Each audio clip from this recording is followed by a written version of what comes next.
Hey everyone, welcome to Bureaucracy Hacking, the antidote to Pournelle's Iron Law of Bureaucracy. What does what I just said mean? Let me read to you Pournelle's Iron Law of Bureaucracy, an abbreviated version. Pournelle's Iron Law of Bureaucracy states that in any bureaucratic organization there will be two kinds of people. First, there will be those who are devoted to the goals of the organization. Secondly, there will be those dedicated to the organization itself.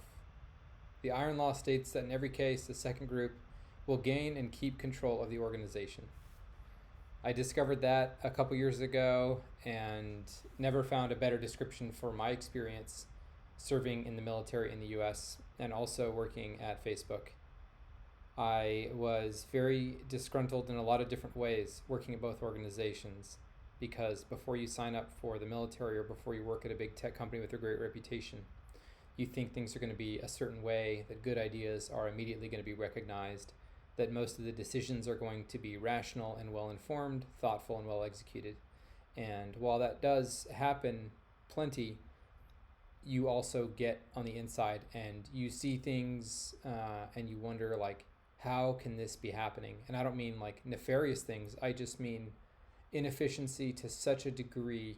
If the average taxpayer knew what was going on, they would be horrified.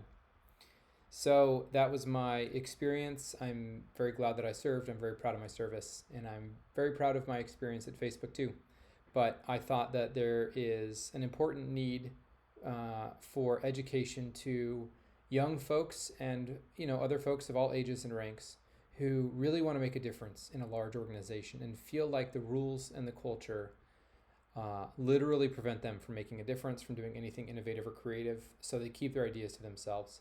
This channel is dedicated to building a bridge to those thoughts and sharing stories initially from my own career journey and then from other book reviews that I'm going to be doing, other stories I'm going to be collecting, hopefully guests I'm going to have and stuff like that.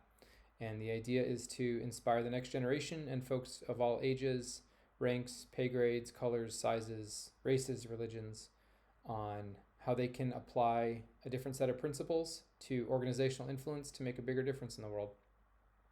So with that being said, I wanted to open this channel with the story of my time on the first ship that I served on in the Navy, the USS Oak Hill. I was the weapons officer from 2011 to 2013. On that kind of ship in the Navy, it was a pretty, it was a role where I was primarily in charge of ammunition logistics. And when you handle ammunition in the Navy, there's so many rules around it. You've got to think there's a monetary aspect, that you're just in charge of stuff that is expensive that the government cares about. There is a risk aspect because you're dealing with explosives. And there's the practical aspect of the risk where you just want to make sure you're safe. And commensurate with that risk is the bureaucratic risk, the compliance risk, where there's tons of rules on how you handle your explosives. And because of the invention of the internet, before the internet, when a ship was out at sea, the ship was out at sea and did what ships out at sea do. And if you had to do target practice and use up ammunition for your target practice, you would go and do that and come back, and I'm sure report to higher headquarters or whatever the case may be.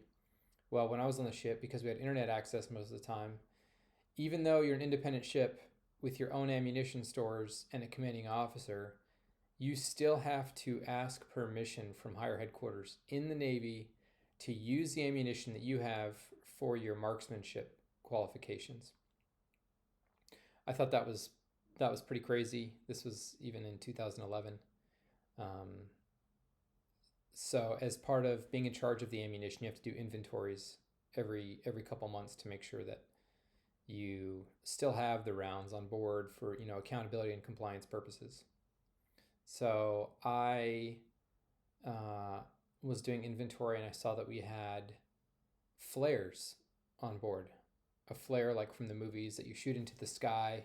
It's a pyrotechnic. It lights up and it floats down slowly to the ground, and there's different color flares. And when I saw it, I just thought, like, how cool would it be to use these for a July 4th fireworks celebration? I knew nobody would give me a yes. There were so many rules and red tape. It was unknown half the time if your normal average rounds for marksmanship training, if you were going to get approved for the amount you asked permission for to do important routine training and qualifications.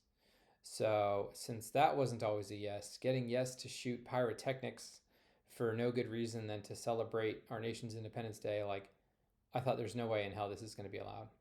But I thought, how cool would it be? What if they said yes? Uh, you know, better to ask for permission than just assume that it was a no. As Wayne Gretzky said, you miss 100% of the shots you don't take. So I was up on the bridge of the ship and I talked to my commanding officer.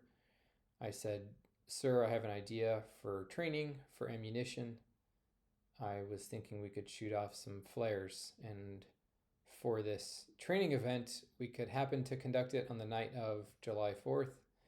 And if we happen to enjoy the view to celebrate our nation's independence, so be it." He agreed with me that we probably wouldn't get permission, but that it was worth a shot. So I sent off my normal email, my normal request, my normal standard format. There was this whole format.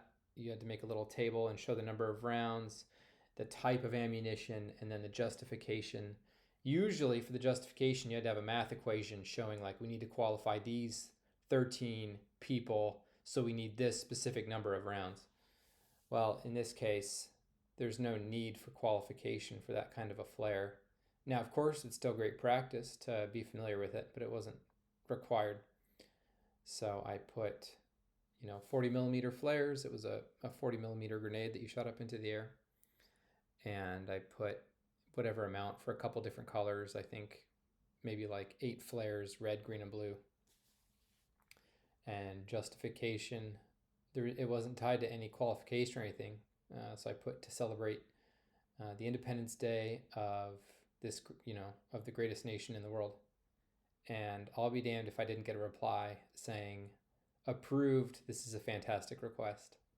And the thing you gotta understand about the guy who's in charge of the ammunition accounts, at least back then, is there's a certain type of personality of government civilians who did a full career in the military, and then they basically repeated that career as a civilian. You do 20 years in the military focusing on a specific skill, then there's government roles that require that skill, so you do it again. So you get a great pension, great government benefits, and you get to keep that sense of identity and that skill set, and there's nothing wrong with that. But usually folks like that would have like a long gray beard. They would know their discipline very well, maybe a little bit grumpy, a little bit curmudgeonly. They wanted to do good. They want to do well. They know all the rules and regulations, so they tend to enforce the rules and regulations.